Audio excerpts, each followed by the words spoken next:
جوانوں سب کچھ کرنا مگر یہ 3 گناہ کبھی نہ کرنا۔ زمین سے لے کر آسمان تک گناہوں سے بھر دینا، میرا اللہ تمہیں معاف کر دے گا، مگر کبھی بھی یہ 3 گناہ نہ کرنا۔ ریت کے ذروں کے برابر خطائیں کرنا، ریت کے ذروں کے برابر گناہ کرنا، میرے محمد کا رب تمہیں معاف کر دے گا، مگر یہ 3 گناہ کبھی نہ کرنا۔ ان 3 گناہوں سے ہمیشہ ہمیشہ بچنا، کیونکہ یہ وہ گناہ ہیں جنہیں اللہ تعالیٰ کبھی معاف نہیں کرے گا، کبھی بھی معاف نہیں کرے گا۔ جوانوں، یہ زندگی تمہیں ایک بار ملی ہے اور اس جوانی کا ہر لمحہ قیمتی ہے۔ دنیا کی رنگینیاں تمہیں اپنی طرف کھینچیں گی، دنیا کے میلے، دنیا کی لذتیں تمہیں اپنی طرف کھینچیں گی، تمہیں بہکانے کے لیے ہزاروں دروازے کھلیں گے اور تمہارے قدم لڑکھڑائیں گے، مگر یاد رکھنا ہر گناہ کی معافی ہے، ہر خطا کی معافی ہے، ہر لغزش پر رب کا دروازہ کھلا ہے، مگر کچھ گناہ ایسے ہیں جو رب کی رحمت کے دروازے ہمیشہ کے لیے بند کر دیتے ہیں۔ ان 3 گناہوں کا انجام نہ صرف دنیا میں ذلت ہے بلکہ آخرت میں بھی بہت بڑا عذاب ہے۔ یہ بات تمہارے دل پر نقش ہو جانی چاہیے کہ رب بہت مہربان ہے مگر عدل کرنے والا بھی ہے۔ اللہ مہربان ہے، عدل کرنے والا بھی ہے، انصاف کرنے والا بھی ہے اور انصاف پسند بھی ہے۔ اس کی معافی وسیع ہے، مگر وہ ان 3 گناہوں کو کبھی معاف نہیں کرے گا جن میں اس کی ناراضگی چھپی ہے۔ اللہ تعالیٰ جن 3 گناہوں سے سخت نفرت کرتا ہے، یہ 3 گناہ کبھی معاف نہیں کرے گا۔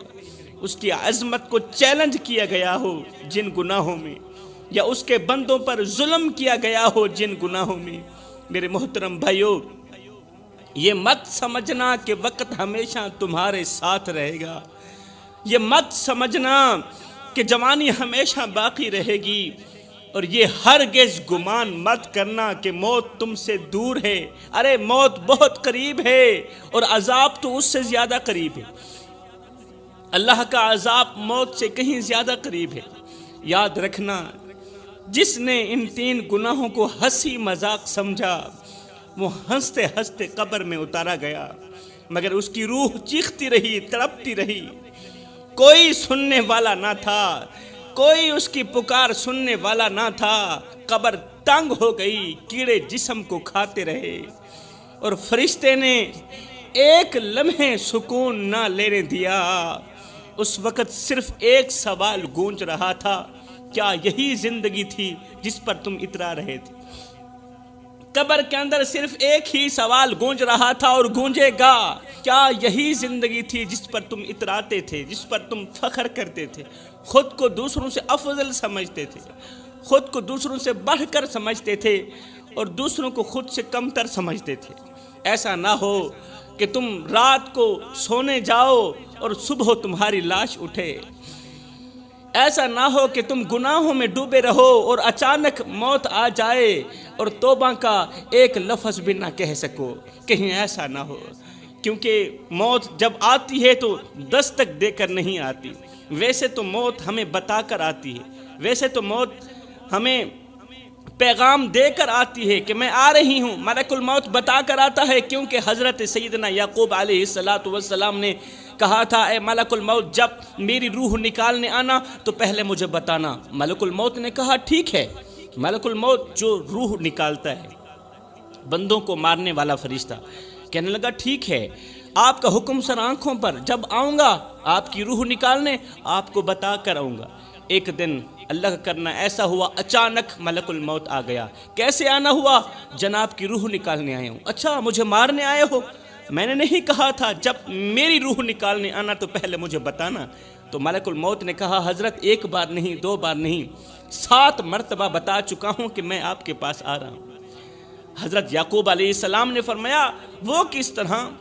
ملک الموت نے کہا حضرت آپ کے محلے میں فلاں بچے کی روح نکالی تھی، فلاں بوڑھی عورت کو مارا تھا، فلاں بوڑھے شخص کا آپ نے خود ہی جنازہ پڑھایا تھا، حضرت آپ کی داڑھی سفید ہو گئی تھی، حضرت آپ کمزور ہو گئے تھے، ہاتھ کانپنے لگے کیونکہ کمزوری چھا گئی تھی، حضرت یہی تو میرے پیغام تھے، یہی تو میرے قاصد تھے کہ میں آپ کے پاس آ رہا ہوں حضرت۔ آپ کے محلے میں جب میں نے فلاں بوڑھے کی روح نکالی تھی، فلاں نوجوان اور بچے کی روح نکالی تھی، میں صرف ان کی روح نکالنے نہیں آیا تھا، میں یہ بھی بتانے آیا تھا کہ آج ان کی باری ہے، کل آپ بھی تیار ہو جائیں۔ تو میرے بھائیو، ایسا نہ ہو کہ تم گناہوں میں ڈوبے رہو اور اچانک موت کا فرشتہ آ جائے اور توبہ کا ایک لفظ بھی نہ کہہ سکو، توبہ کا دروازہ پھر ہمیشہ کے لیے بند ہو جائے۔ اور اگر تم ان 3 گناہوں میں سے کسی ایک گناہ میں بھی پھنس گئے تو سن لو میرے بھائیو، پھر نہ تمہارے آنسو کام آئیں گے، نہ دعائیں کام آئیں گی، نہ قرآن کام آئے گا، نہ کفن کام آئے گا۔ وہ رب جو ماں سے 70 گناہ زیادہ محبت کرتا ہے، وہ بھی ان 3 گناہوں پر اپنی رحمت روک لیتا ہے۔ اتنا بڑا رب، اتنی بڑی رحمت کرنے والا رب، لیکن جب ان 3 گناہوں کا نام آتا ہے نا، اپنی رحمت روک لیتا ہے، وہ بھی معافی کا دروازہ بند کر دیتا ہے۔ اب بتاؤں گا کہ وہ 3 گناہ کون سے ہیں، فیصلہ کر لو۔ جوانی ہے، طاقت ہے، ہمت ہے۔ اگر ہمت ہے تو پھر اللہ کو مان لو، ہمت ہے تو پھر اللہ کی مان لو، ورنہ کل قبر تمہیں ایسے دبوچے گی، ایسے دبوچے گی جیسے شکار کو درندہ نوچتا ہے۔ میرے رسول کریم صلی اللہ علیہ وسلم نے فرمایا، صحابہ، 3 گناہوں سے اللہ تعالیٰ سخت نفرت کرتا ہے۔ یہ وہ گناہ ہیں جو زمین کو ہلا دیتے ہیں، آسمان کے فرشتے کانپ اٹھتے ہیں اور رب کا غضب بھڑک اٹھتا ہے۔ یہ وہ گناہ ہیں جن کی بدبو عرش تک جاتی ہے اور اللہ اپنی رحمت کے دروازے بند کر دیتا ہے۔ یہ وہ گناہ ہیں جو انسان کو غربت کی دلدل میں اس طرح پھنساتے ہیں کہ باہر نکلنے کو کوئی راستہ ہی نہیں ملتا۔ جوانو، اگر رب کسی چیز سے سخت نفرت کرے تو سمجھ لو وہ چیز تمہارے لیے جہنم کا دروازہ ہے۔ اگر اللہ کسی چیز سے سخت نفرت کرے، یقین کر لو وہ چیز تمہارے لیے جہنم کا دروازہ ہے۔ وہ گناہ تمہاری ہنسی چھین لے گا، سکون ختم کر دے گا، وہ تمہیں ایسی بربادی میں دھکیل دے گا جس سے تم کبھی نہیں نکل سکو گے۔ آخر وہ کون سے گناہ ہیں؟ سنیے، فرمایا پہلا گناہ، نمبر 1، ظالم کی حمایت کرنا۔ ہائے ہائے، بہت بڑا گناہ ہے ظالم کی حمایت کرنا، بجائے مظلوم کا ساتھ دینے کے ظالم کا ساتھ دینا۔ ظلم ہوتا ہوا دیکھ کر خاموش رہنا بھی ظالم کی حمایت کرنا ہے۔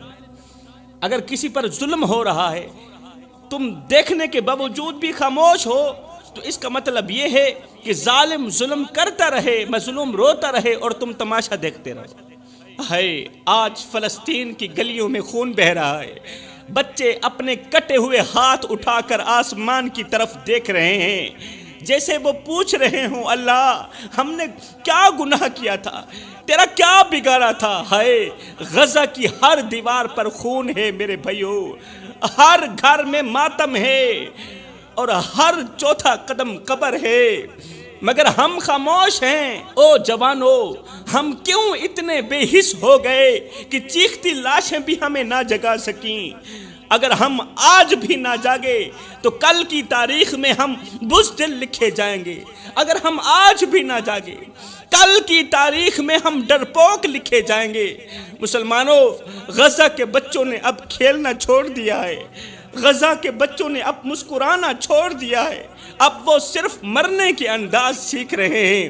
غزہ کی ایک بچی نے اپنی ماں سے کہا، امی اگر میں شہید ہو گئی تو آپ مجھے اپنی گود میں لے لیں گی؟ ماں نے روتے ہوئے کہا، بیٹی اب یہ گود نہیں، یہ تو قبرستان بن چکی ہے، یہ گود کہاں رہی ہے بیٹی، یہ گود تو قبرستان بن چکی ہے، میں کس کو سینے لگاؤں اور کس کو دفناؤں؟ میری گود میں تو پہلے ہی 2 شہزادے پڑے ہیں جو ہمیشہ کے لیے خاموش ہو چکے ہیں۔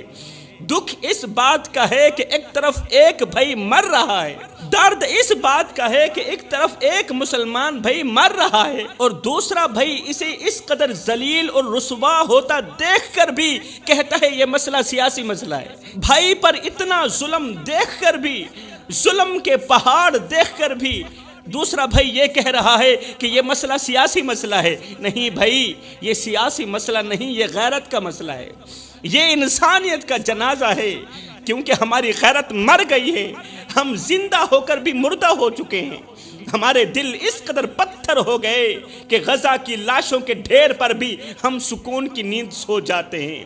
لاشوں کے ڈھیر پر بھی جو قوم سکون کی نیند سو جائے، کیا ان کی غیرت زندہ ہوتی ہے؟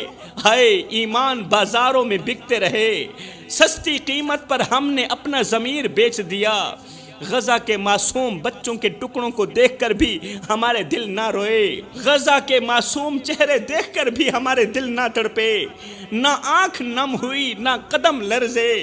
فلسطین کی مائیں اپنی گود خالی ہونے پر چیختی رہیں، بچوں کی لاشیں دیکھ کر چیختی رہیں، اور ہم اپنی مصروفیات میں اس قدر غرق ہو گئے کہ غزہ والوں کا حال پوچھنا بھی یاد نہ کیا۔ فرمایا سب کچھ کرنا، ظالم کا ساتھ مت دینا، مظلوم پر ظلم ہوتے ہوئے دیکھ کر خاموش مت ہونا۔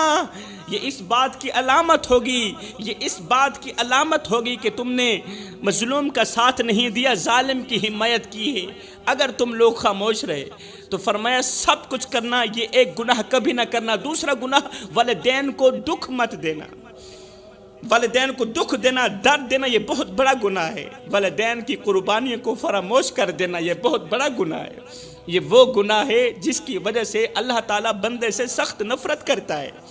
جس نے ماں باپ کے سینے پر وار کیا، جس نے ماں باپ کے سینے پر وار کیا، وہ کبھی زندگی کی جنگ نہیں جیت سکا۔ اے نادان انسان، جس ماں نے 9 مہینے تجھے اپنے پیٹ میں اٹھایا، دن رات بے چینی میں گزاری، آج تو اسی کی باتوں پر چلاتا ہے۔ وہ باپ جس نے تیرے نام پر اپنی جوانی قربان کر دی، آج تو اس باپ کے آگے چلاتا ہے، اس باپ کی باتیں تجھے اچھی نہیں لگتی۔ یاد رکھ، جس نے ماں کی ممتا کو ٹھکرا دیا، اس کی قسمت خود اس پر لعنت بھیجتی ہے۔ جس نے باپ کی قربانیوں کو فراموش کر دیا، اس کی قسمت خود اس پر لعنت بھیجتی رہی۔ جس باپ نے دھوپ میں جل کر تیرے لیے سائے کا انتظام کیا، وہی باپ آج تیرے لفظوں سے جھلس رہا ہے۔ تیرے لفظ اس باپ کو تڑپا کے رکھ دیتے ہیں۔ جس طرح ماں کی ایک دعا تجھے آسمان تک پہنچا سکتی ہے نا، اسی طرح ماں کا ایک آنسو تجھے زمین کے اندر دفن بھی کر سکتا ہے، زمین کے اندر دھنسا بھی سکتا ہے۔ ماں کی آنکھ سے نکلا پانی رب کے قہر کو دعوت دیتا ہے میرے بھائیو۔ اس لیے کبھی بھی اپنے والدین کو دکھ مت دینا۔ کتنے جوان راتوں کو ہنستے ہنستے سوئے مگر صبح قبروں میں پڑے تھے۔